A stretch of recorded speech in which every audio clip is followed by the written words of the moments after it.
నిర్మల్ జిల్లాలోని ప్రఖ్యాత బాసర శ్రీ జ్ఞాన సరస్వతి అమ్మవారి దేవాలయంలో గత కొంతకాలంగా బీజాక్షర లేఖనంపై కొనసాగుతున్న రగడ మరోసారి వివాదానికి దారితీసింది. ఈ మేరకు బీజాక్షర లేఖనాన్ని నిరసిస్తూ శ్రీ జ్ఞాన సరస్వతి అనుష్ఠాన పరిషత్ ఆధ్వర్యంలో డాక్టర్ యజ్ఞం పవన్ కుమార్ శర్మ నేతృత్వంలోని కమిటీ సభ్యులు ఆందోళన చేపట్టారు. అనంతరం బీజాక్షర లేఖనంపై చర్యలు చేపట్టాలంటూ ఆలయ ఈవోకు వినతి పత్రం అందించారు. ఈ సందర్భంగా యజ్ఞం పవన్ కుమార్ శర్మ మాట్లాడుతూ బాసరా క్షేత్రంలో ఇష్టరీతిన కొనసాగుతున్న బీజాక్షరాన్ని రాయటం తక్షణమే ఆపాలని, గోదావరి నదిపై ప్రైవేట్ గా గంగాహారతి నిర్వహిస్తున్న వారిని నిలిపివేసి దేవస్థానం నుంచి తగు చర్యలు తీసుకోవాలని డిమాండ్ చేశారు. ఈ కార్యక్రమాలు చేపడుతున్న వారిని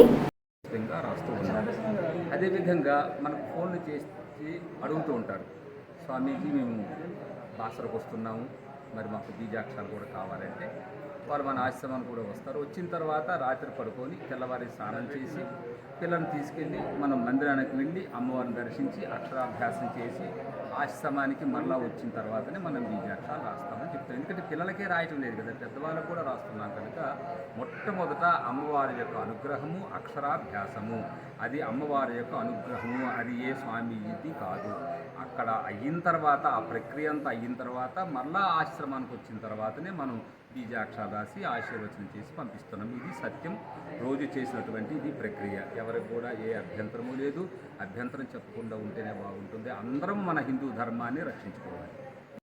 తెలంగాణ రాష్ట్రం వాళ్ళు ఈరోజే ఇప్పుడు ఒక రిప్రజెంటేషన్ ఇచ్చారు. అంటే వాళ్ళు ఈ గంగా హారతి ప్రైవేట్ వ్యక్తులు చేస్తున్నారు, తర్వాత ఈ నాలుకపై బీజాక్షరాలు రాస్తున్నారనే విషయమై వాళ్ళు ఈరోజు ఒక రిప్రజెంటేషన్ ఇచ్చారు. మేము ఉద్యమం చేస్తాము, ఇది సాంప్రదాయం, అక్షరాభ్యాసం అనేది సాంప్రదాయము, బీజాక్షరం అనేది సాంప్రదాయం కాదు. ఇక్కడ క్షేత్ర సాంప్రదాయం ఎలా ఉందో అది అలానే చేయండి, వేరే రకంగా ఇది వెళ్తుంది, భక్తులు కూడా అయోమయంలో పడతారు, కాబట్టి దీని మీద చర్య తీసుకోండి అని అన్నారు. ఆల్రెడీ మేము ఒక 3 రోజుల నుంచి పేపర్లో వస్తున్న విషయమే. మేము కూడా బీజాక్షరాల మీద వారికి ఎవరైతే వేద పాఠశాల వాళ్ళు నిర్వహిస్తున్నారో వారికి కూడా మేము లెటర్ ఇవ్వడం జరిగింది. అంటే ఈ బీజాక్షరాలు ఏంటంటే వాళ్ళు ఆల్రెడీ ఇంతకుముందు 2017-18 అప్పటి నుంచి మేము వారికి వేదం నేర్పిస్తున్నారంటే అన్ని కులాలకు వేదం నేర్పిస్తున్నారనే ఉద్దేశంతో 10 లక్షల రూపాయలు కూడా ఇచ్చి ప్రోత్సహించడం జరిగింది. అంటే వేదాన్ని అందరికీ అందాలనే ఉద్దేశంలో ప్రోత్సహించడం జరిగింది. కానీ ఈ కొత్తగా ఈ బీజాక్షరం అనేది ఈ మధ్య కాలంలో బీజాక్షరం అనేది వారు దాన్ని కొత్తగా చేస్తున్నారు. దానికి మా అర్చక స్వాములు వాళ్ళందరూ కూడా అభ్యంతరం తెలుపుతున్నారు. దాని మీద మేము ఒక లెటర్ ఇవ్వడం జరిగింది. దాని మీద రిప్లై రాలేదు ఇంకా. ఇది నేను పై అధికారుల దృష్టికి కూడా తీసుకెళ్తాను.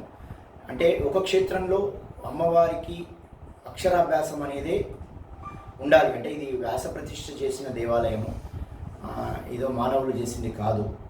కాబట్టి ఈ దేవాలయ సాంప్రదాయాలను అందరూ పాటించాలి, అదేవిధంగా ఉండాలనే ఉద్దేశంతో దీన్ని నేను పై అధికారుల దృష్టికి, మినిస్టర్ గారి దృష్టికి అందరికీ తీసుకెళ్ళి దీన్ని ముందు ఏం చేయాలనేది కార్యాచరణ మేము చేస్తామండి.